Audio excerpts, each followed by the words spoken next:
একটি মাঠের প্রতিটি কোণায় তার উপস্থিতি, বিসিবির প্রতিটি সিদ্ধান্তের পেছনে তার ছায়া।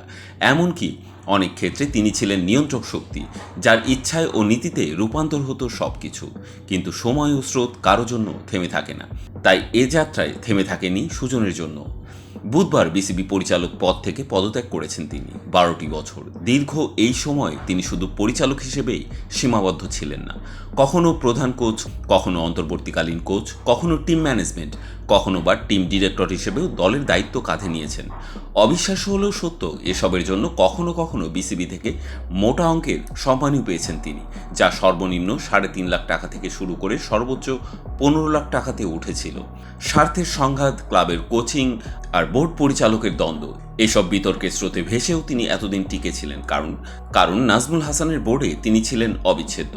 আরেক সাবেক অধিনায়ক নাইমুর রহমানের মতো মাহমুদও ব্যক্তিগত কারণ দেখিয়ে বিসিবির পরিচালকের পদে ছেড়েছেন, যদিও ফারুক আহমেদের বোর্ডে তার আর না থাকতে চাওয়ার কারণটা একরকম ওপেন সিক্রেটই।